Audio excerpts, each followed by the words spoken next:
Good morning to all student, welcome back. जैसा कि आपको पता है हमारा बायोलॉजी का 8वां चैप्टर चल रहा था पादपों में खनिज पोषण।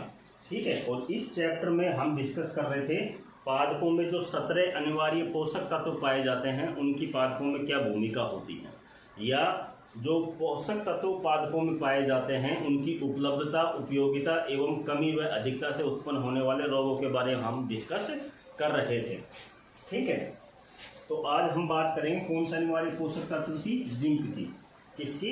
जिंक की। तो जिंक का अवशोषण पेड़ पौधे किस रूप में करते हैं? जिंक आयन के रूप में करते हैं। ठीक है, अब इसकी उपयोगिता की बात करते हैं कि जिंक कहाँ उपयोगी है पादप में। तो जो जिंक होता है वो पादप वृद्धि हार्मोन जो होता है ऑक्सिन, कौन सा? ऑक्सिन। तो पादप वृद्धि हार्मोन ऑक्सिन, जिसको हम IAA बोलते हैं, इंडोल एसिटिक एसिड के संश्लेषण के लिए आवश्यक होता है। ठीक है, इसके अलावा जिंक जो है वो कार्बोक्सिलेज एंजाइम का भी प्रमुख घटक होता है। ठीक है, ये हो गई उपयोगिता। अब बात करते हैं जिंक की न्यूनता के लक्षण, कि पादप में जब जिंक की कमी होती है तो कौन कौन से लक्षण उत्पन्न होते हैं। ठीक है, तो जिंक की कमी से पादपों की जो पत्तियां हैं वो छोटी रह जाती हैं। पादपों की पत्तियां छोटी रह जाती हैं। इस रोग को हम लघुपाण रोग कहते हैं। क्या बोलते हैं? लघुपाण रोग। ठीक है, इसके अलावा पत्तियां क्या हो जाती है? विकृत हो जाती है। पत्तियां विकृत हो जाती है, या पत्तियों की स्ट्रक्चर जो है वो बिगड़ जाती है, स्ट्रक्चर चेंज हो जाती है। ठीक है, पादप क्या रह जाते हैं? बोने रह जाते हैं। पादप बोने रह जाते हैं, तथा पादपों में जो फ्लोएम पाया जाता है, पादपों में जो फ्लोएम पाया जाता है वो भी विकृत हो जाता है। ठीक है, इसके अलावा पत्तियों में श्वेत या सफेद उत्तकक्षयी क्षेत्र बन जाते हैं। पत्तियों पर सफेद उत्तकक्षयी क्षेत्र बन जाते हैं जो धब्बों के रूप में दिखाई देते हैं। तो ये था जिंक। ठीक है बच्चों, अगला बात करते हैं तांबा, कॉपर। ठीक है, अगला अनिवार्य पोषक तत्व है तांबा या कॉपर। तो कॉपर या तांबे का अवशोषण पेड़ पौधे क्यूप्रिक या कुप्रस, क्यूप्रिक या क्यूप्रस, क्यूप्रिक द्विसंयोजी और क्यूप्रस एकल संयोजी। तो पेड़ पौधे तांबे का अवशोषण क्यूप्रिक या क्यूप्रस के रूप में करते हैं। ठीक है, उपयोगिता की बात करें तो तांबा जो है या कॉपर जो है वो ऑक्सीकरण अपचयन में इलेक्ट्रॉन वाहक के रूप में काम करता है। पेड़ पौधों में कॉपर जो है वो ऑक्सीकरण अपचयन अभिक्रिया में इलेक्ट्रॉन वाहक के रूप में काम आता है। ठीक है, बात करते हैं कॉपर के न्यूनता के लक्षण की, कि कॉपर की कमी होने पर पादपों में कौन कौन से लक्षण प्रकट होते हैं। तो पादपों में जब कॉपर की कमी होती है तो उस पादपों की पत्तियां मुरझाकर मुड़ जाती है। ठीक है, तथा पत्तियों के शीर्ष भाग हरिमाहीन या सफेद हो जाते हैं।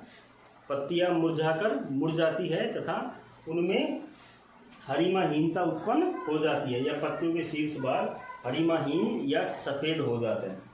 ठीक है बच्चों, इसके अलावा नींबू के पादप में इसकी कमी से पाण शीर्ष हरिमाहीनता के कारण नष्ट हो जाते हैं। नींबू के पादप में जब कॉपर की कमी होती है तो नींबू के पादप की जो पत्तियों के पाण शीर्ष है, पत्तियों के जो पाण शीर्ष है वो हरिमाहीनता के कारण क्या हो जाते हैं? नष्ट हो जाते हैं। हरिमाहीनता के कारण नष्ट हो जाते हैं, जिसे हम क्या बोलते हैं? शीर्षारंभी रोग। इम्पोर्टेंट है ये एग्जाम की दृष्टि से, जिसे हम क्या बोलते हैं? शीर्षारंभी रोग। ठीक है बच्चों, तो ये था कॉपर। अगला अनिवार्य पोषक तत्व है मोलिब्डेनम।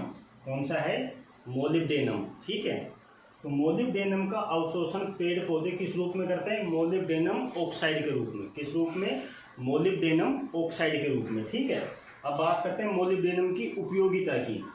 तो यह लेग्यूम पादपों में, लेग्यूम पादप ऐसे पादप जिनकी जड़ें जो हैं वो क्या होती है? गांठदार होती है, जैसे चना हो गया, मटर हो गया। ठीक है, तो यह लेग्यूम पादपों में नाइट्रोजन स्थिरीकरण के लिए अति आवश्यक होता है। वे लेग्यूम पादपों में राइजोबियम जीवाणु पाए जाते हैं। लेग्यूम जो पादप होते हैं वे पादप जिनकी जड़ें गांठदार होती है और उन गांठों में क्या पाए जाते हैं? राइजोबियम जीवाणु पाए जाते हैं, जो नाइट्रोजन स्थिरीकरण का कार्य करते हैं। ठीक है, तो लेग्यूम पादपों में नाइट्रोजन स्थिरीकरण के लिए मोलिब्डेनम अति आवश्यक है। ठीक है, तो लेग्यूम पादपों में नाइट्रोजन स्थिरीकरण के लिए जो मोलिब्डेनम है वो अति आवश्यक है। ठीक है, इसके अलावा नाइट्रोजन स्थिरीकरण में काम आने वाला जो एंजाइम है कौन सा, नाइट्रोजिनेज। कौन सा एंजाइम, नाइट्रोजिनेज। नाइट्रोजन स्थिरीकरण में कौन सा एंजाइम, नाइट्रोजिनेज। तो नाइट्रोजिनेज एंजाइम का प्रमुख घटक भी कौन है, मोलिब्डेनम है। ठीक है, तो ये तो हो गई उपयोगिता। बात करते हैं कमी। मोलिब्डेनम की कमी से क्या लक्षण प्रकट होंगे। तो मोलिब्डेनम की कमी से पत्तियों में हरिमाहीनता, पत्तियों में क्या हो जाती है, हरिमाहीनता उत्पन्न हो जाती है, तथा पुष्पन में भी क्या आ जाती है, कमी आ जाती है। पुष्पन में भी कमी आ जाती है। ठीक है, इसके अलावा देखो आप कि मोलिब्डेनम की कमी से जो फूल गोभी का पादप है, जो फूल गोभी का पादप है, उस पादप की पत्तियां क्या हो जाती है, विकृत हो जाती है। पत्तियां विकृत हो जाती है, किसकी, फूल गोभी की हो जाती है। इस जो ये पत्तियां विकृत होती है, इस विकृतिया रोग को क्या बोलते हैं, वहीप टेल। क्या बोलते हैं, वहीप टेल रोग। कौन सा रोग, वहीप टेल रोग बोलते हैं। ठीक है, तो ये हो गया मोलिब्डेनम। बात करते हैं अब अगला अनिवार्य पोषक तत्व क्लोरीन की। ठीक है, तो क्लोरीन का अवशोषण पेड़ पौधे किस रूप में करते हैं, क्लोराइड आयन के रूप में। किस रूप में, क्लोराइड आयन के रूप में। ठीक है, अब बात करते हैं उपयोगिता की। क्लोरीन कहाँ उपयोगी है, तो यह कार्बोहाइड्रेट उपापचय एवं विद्युत आवेशों के संतुलन में काफी महत्वपूर्ण होता है। कौन, क्लोरीन। क्लोरीन पादपों में कहाँ उपयोगी है, तो कार्बोहाइड्रेट उपापचय एवं विद्युत आवेशों के संतुलन में ये बहुत ही महत्वपूर्ण होता है। ठीक है, इसके अलावा यह प्रकाश संश्लेषण के दौरान, प्रकाश संश्लेषण के दौरान जो जल अपघटन होता है, प्रकाश संश्लेषण के दौरान जल अपघटन द्वारा ऑक्सीजन मुक्त करने में भी सहायक होता है। जब प्रकाश संश्लेषण की क्रिया होती है और उस क्रिया के दौरान किसका अपघटन होता है, जल का अपघटन होता है, और कौन सी गैस रिलीज होती है, ऑक्सीजन रिलीज होती है, तो उसमें भी यह सहायक है। कौन, क्लोरीन। ठीक है, तो ये हो गई इसकी उपयोगिता। बात करते हैं कमी। क्लोरीन की कमी से पादपों की पत्तियों में हरिमाहीनता, चितकबरापन, हरिमाहीनता और चितकबरापन, और बाद में क्या हो जाता है, अंत में उत्तक क्षय उत्पन्न हो जाता है।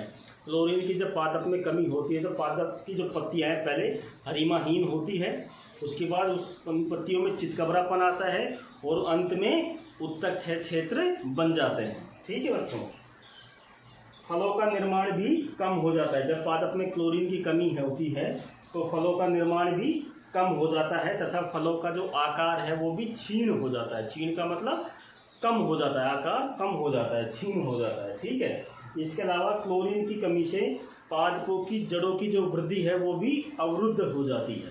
ठीक है, तो ये थे कमी से उत्पन्न होने वाले लक्षण।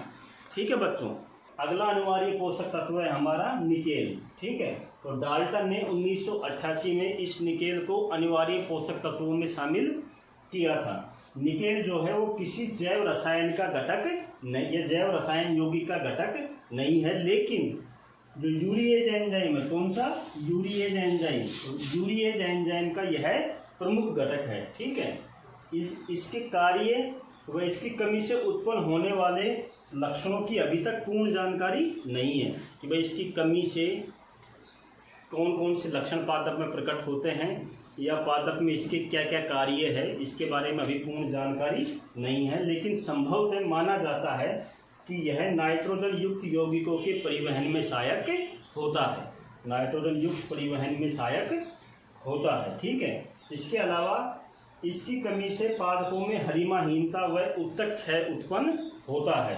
ठीक है, और नवोद्भिद जो पादप होते हैं, जो अभी नए नए अंकुरित हुए हैं, उन पादपों की शक्ति में भी कमी आ जाती है। ठीक है, इसके अलावा जो के पादप है, जो के पादप है, उनमें अजीवित बीज बनते हैं, किसकी कमी से, निकेल की कमी से।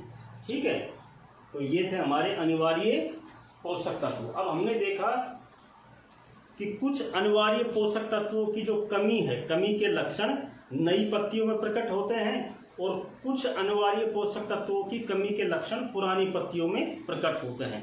तो इस आधार पर हमने अनिवार्य पोषक तत्वों को दो कैटेगरी में डिवाइड किया, असंचरणशील तत्व और संचरणशील तत्व। उसके बारे में थोड़ा सा हम पढ़ते हैं। तो हमने जो 17 अनिवार्य पोषक तत्व पढ़े और उनकी भूमिका के बारे में पढ़ा।